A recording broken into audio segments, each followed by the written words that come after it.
Hello everyone, तर मग आज बघणार आहे आपण अगदी सोप्या पद्धतीने चणे आणि कवळ्याची म्हणजेच पंपकिनची भाजी. सध्या ट्रेंडिंगला ही रेसिपी खूप सुरू आहे, तर मी म्हटलं चला मी पण बनवून पाहते. पण खरंच खायला खूप स्वादिष्ट लागते, सिंपल फूडनी आहे. सुरुवातीला आपण काय करणार आहे माहिती आहे का, आवश्यक तेवढे चणे घ्यायचे आहे. पाणी आणि मीठ टाकून चणे कुकरला 4 ते 5 शिट्ट्यापर्यंत बॉईल करून घ्यायचे आहे. आणि मस्त फ्रेश आपण पंपकिन घेतलेला आहे, त्याच्या बिया आपण काढून घेणार आहे. सोबत त्याचे साल पण आपल्याला काढून घ्यायचे आहे. मोठ्या मोठ्या पीसेसमध्ये आपल्याला पंपकिन जे आहे ते कट करून घ्यायचं आहे. पंपकिन तर बिचारा असते, तर लवकर शिजते, त्याला वेळ लागत नाही शिजायला, लगेचच शिजलं जाते ते बघा.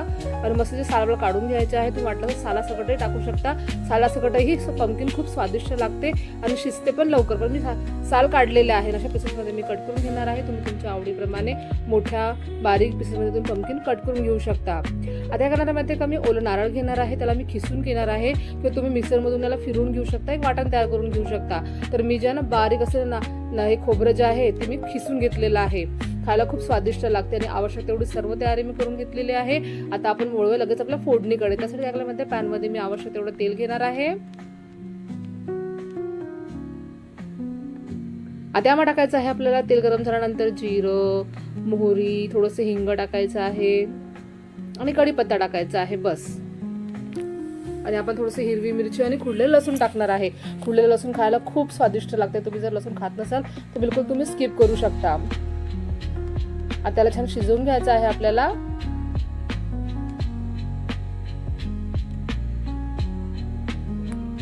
सर्व इन्ग्रेडियंट्स व्यवस्थित शिजले गेले की त्यामध्ये आपण जे पंपकिन कट केलं होतं आपण ते टाकणार आहे. आता त्याला मस्त शिजू द्यायचं आहे. लगेचच शिजतं पंपकिन, त्याला वेळ लागत नाही शिजायला.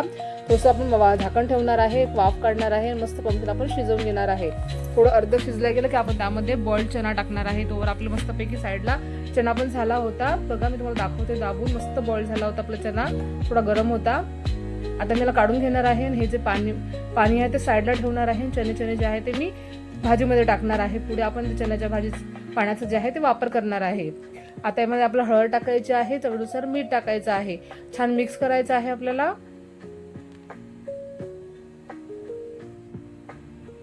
थोडंसं आपण धनापूड टाकणार आहे, त्याला आपण छान मिक्स करून घ्यायचं आहे. आणि आपण यामध्ये टाकणार आहे बॉइल्ड चना.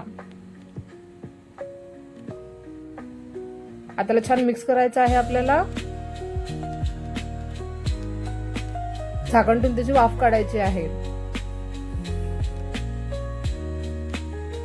बघा तयार झाला आहे आपला मस्तपैकी कवळा आणि चण्याची भाजी.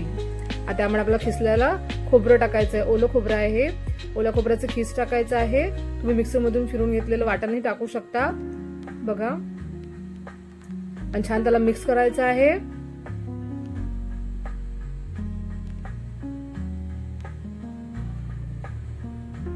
थोडंसं आपण यामध्ये चण्याचं पाणी टाकणार आहे. आपण जे बॉइल केलं होतं चना ते पाणी टाकणार आहे. पूर्ण मिक्स करायचं आहे आपल्याला. खूपच स्वादिष्ट भाजी तयार होते बघा. मला फार आवडली होती, माझ्या मुलीला, माझ्या घरच्यांना पण खूप आवडली होती. तुम्ही रेसिपी नक्की ट्राय करून बघा. तर तयार आहे आपली मस्तपैकी चना आणि कवळ्याची भाजी. तुम्हाला माझा आजचा व्हिडिओ नक्कीच आवडला असेल तर माझ्या व्हिडिओला लाईक करा, शेअर करा, कमेंट करा.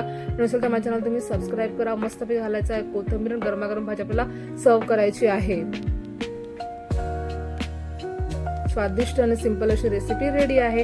भेटू नेक्स्ट व्हिडिओमध्ये. बाय बाय आणि टेक केअर.